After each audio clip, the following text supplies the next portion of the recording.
What is up, everyone? Circon here, bringing you guys another Advent Calendar video. Today is day 7, and this time around, unlike yesterday, they seem to be all the same across all the regions that I cover. So it's all the Thunderbolts, and just to reiterate, this is Asia and this is the NA stuff. So, the Thunderbolt this is I think the second time it's been on sale.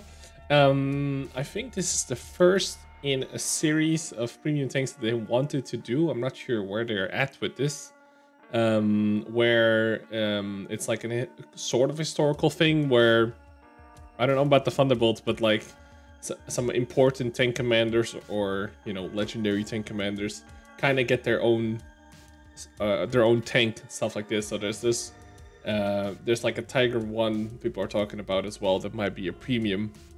Basically kind of like a reskinned one. But the Thunderbolt is slightly more than just a reskinned E8. So first off, let's check the package.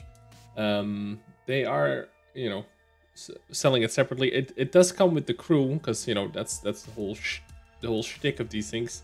So it comes with the crew, or at least the commander, from historical purposes kind of thing.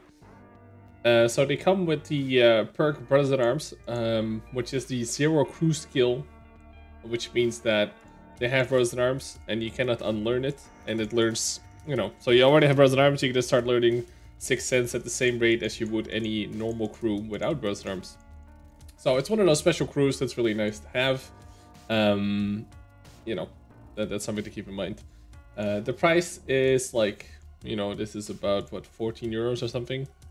And I'm glad they're offering it standard. The Advent offer is, again, not much of an offer because they just slap on some gold and stuff. So the discount is like 5 euros. But that's mostly because, again, the missions and the personal reserves, and not so much the gold. So how good is the tank, and do I recommend it? It's decent for tier 6 as far as tier 6 mediums go. It's one of the better ones, probably.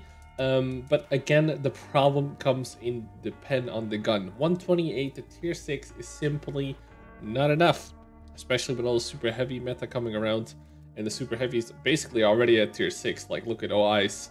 Hell, even a T150 is going to be a problem with 128 base spin. So you will find yourself shooting quite a bit of APCR in these, which in a premium that some people buy to make money isn't something, it's something to keep in mind. It's not something that a lot of people will probably want to do. Also, it has a base fuel range of 370. This means that you have to run food to get above 445 fuel range. If you don't have the food, let me just take this away. You have 433, and this is with Brothers at Arms, Recon, and Situational Awareness, and Optics.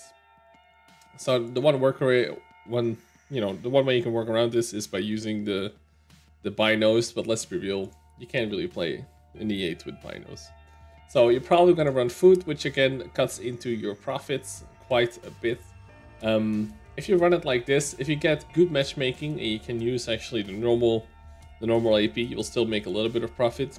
But in most games, you will probably play even or make no credits and lose a little bit of credits even. So keep this in mind. 128 base spin is really, really trashy. It does have the first steps and everything. It's very much like an E8, of course. But here is the cool thing about it, I guess. If we take a look at the 3D model and the armor, you can see that the frontal armor is actually quite insane. Effective armor 160, and then at slight angles you get 180 and stuff like this. And this is on a tier 6, so if you're fighting tier 4s and 5s,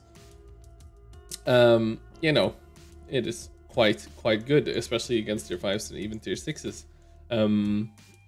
There is a weak spot, of course, here. You don't see these tanks too much, so not a lot of people will think about shooting you there, in my experience, because these things are fairly rare. But you can see the weak spot is pretty big, but some wiggling and, or just using a wall here or something if you're lucky enough to sideswipe there. Also, the lower plate is definitely a weak spot, so you're not invulnerable by any means. The turret, however, is also pretty decent, and it has -10 gun depression, not the -12 of the 8. Let me just do it like this so you guys can see. It also has space armor on it that is effective, and has space armor on the side here, but you're not going to use that too much. But the turret itself, you know, is relatively weak here, but the gun mantlet is still really good. And with the space armor, you will get a little bit more bounces than on the regular E8 in my experience.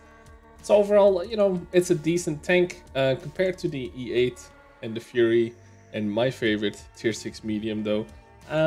Is it worth the purchase? Yeah, it might be. Like the fact that you get the 0+ skill crew is a fairly decent thing actually.